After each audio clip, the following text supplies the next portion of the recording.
ang simpleng pampakilig. Nor Sinigang. Ipanumpa kong digyo ko mabuhi na ambisyon kabuton para nimo. Pinakulabu! Pang-kondisyon sa naay ambisyon with 12 Chinese herbs. Drink responsibly.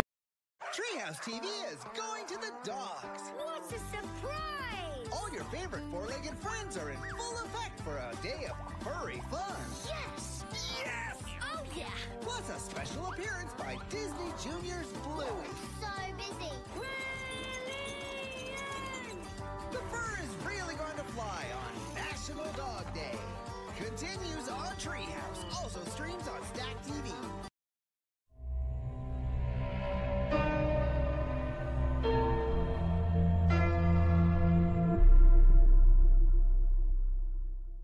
Nagkatensyon sa Manila City Jail ngayong hapon, kasunod yan ng noise barrage sa ilang presong miyembro ng grupong Sputnik para hingi ng pagsibak sa umano'y abusado nilang jail warden. Pero giit ni Superintendent Lyndon Torres, gusto lang daw siyang ipatanggal dahil sa paghihigpit niya sa City Jail matapos mabisto ang umano'y pagpupuslit dito ng droga. Saksi si June Veneracion. Gamit ang mga piraso ng yero, ilang tubo at kaldero at habang may mga dalang 2x2, dagingay sa bubong ng Manila City Jail ang ilang presong miyembro ng grupong Sputnik bandang 1:00 ng hapon. Bit-bit din ang ilan ng mga placard, taglay ang mensaheng sibakin na ang jail warden sa Superintendent Lyndon Torres. Maya-maya, nakiusap ang mga jail guard sa mga preso na kumalma muna.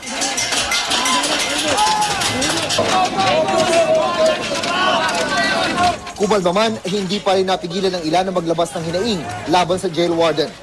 Besh, walang niya ang ginagawa niya to. Ang kapatid ng isa sa mga preso ang nagdetalye sa akin ng mga inirereklamong palakad sa kulungan.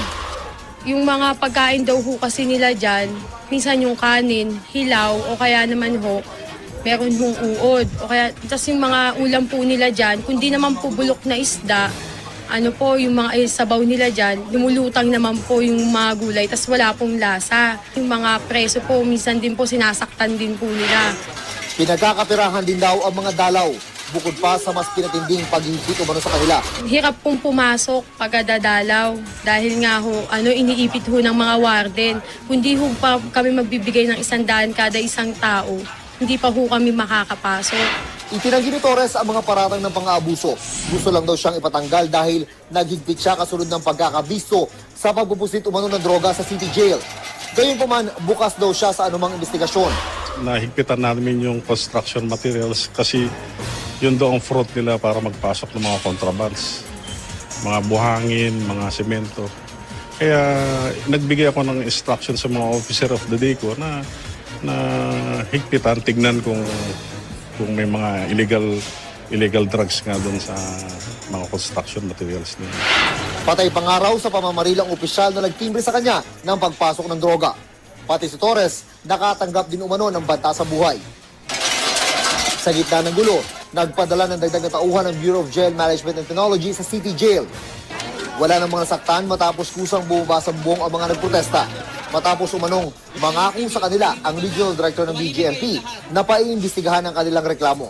Wala pa namang utos na sibakin ang inireklamong jail warden. Balak ngayon ni Warden Torres na ilipat ang ilang tauhan ng Sputnik sa kanilang jail extension sa Bikutan para maibsan ang tensyon sa Manila City Jail. June Veneracion ang inyong saksi.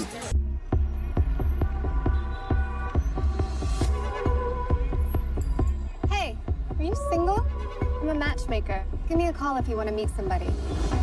I deserve someone who fulfills all of my criteria. Nothing over 20 BMI. I don't want someone who likes cats. I'm trying to settle. I promise you're going to marry the love of your life. Some boys kiss me, some boys hurt. How many marriages are you responsible for now, Lucy? 9. If the girl asks for a call, drink of water, with a salary over 500 grand, Always Mr. Right. you deliver. You're the matchmaker. You want a drink? Sure. Coke and beer. Hey, buddy. Hi, John. Definitely didn't expect to run into you tonight. I missed you. Yeah, you don't even remember my face.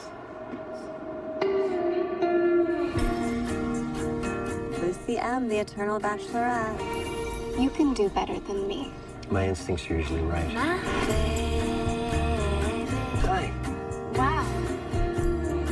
You know how to do the math, don't you? You are what we call a unicorn. An impossible fantasy. How much is this apartment? 12 million. Not gonna marry him, are you? Why not? Because he's good looking and rich. Probably doesn't have roommates. Is that my charger? When I see your face, I see wrinkles and children that look like you. So where does that leave us? What are you thinking about? I don't think I'm very good at my job anymore. We promised them love. But the math doesn't add up. Why does anyone even get married? Because they're lonely.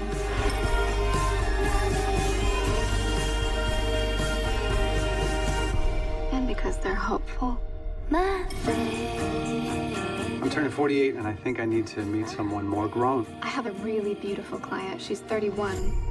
I wasn't really thinking 30s.